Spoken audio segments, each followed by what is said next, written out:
Also tonight, a young man shot and killed. His grieving family demanding answers. I think that they're covering up something. But still no arrests in this teen tragedy. The 9 Team's Robin Simmons is live in Miami Gardens where that teen's funeral was held. Robin? More than 1,000 people turning out for that. And just yesterday, that teenager's family stood here begging for answers. The police chief saying today there just isn't enough evidence to make an arrest. Not only did I lose a son, I lost a dear friend. I'm hoping that one day, he's gonna walk through the door and this is gonna be a nightmare. Trayvon Martin visiting his father in Sanford outside Orlando in late February when a short walk to a convenience store for snacks turned deadly. 26-year-old George Zimmerman on a neighborhood watch patrol calling 911 to report a suspicious person. Dispatchers instructed him not to confront the person and wait for police. Minutes later, the unarmed 17-year-old was shot in the chest, dying on the sidewalk. Zimmerman does have a concealed weapons permit and by his own admission ignored the 911 operator's advice and got into some sort of altercation with Martin.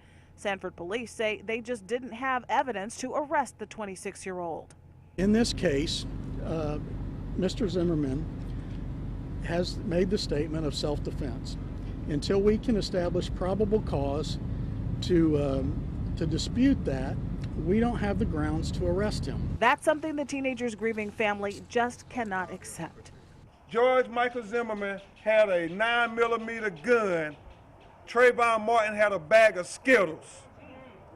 How can he claim self-defense? We asking that God would look upon this bereaved family right now. Supporters have turned up at a candlelight vigil at the church where Martin's funeral was held. And even in Sanford, where some wonder why Zimmerman had a loaded gun in the first place. The family hopeful the release of 911 calls leads to answers and justice.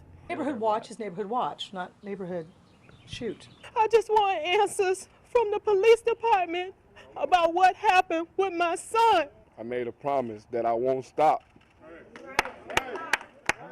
until justice is brought for my son.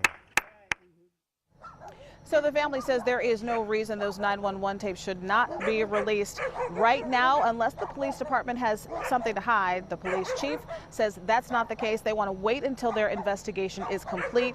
That happened today. A judge will make the decision on whether or not to release those tapes in the coming days. Reporting live in Miami Gardens, Robin Simmons, 7 News 19.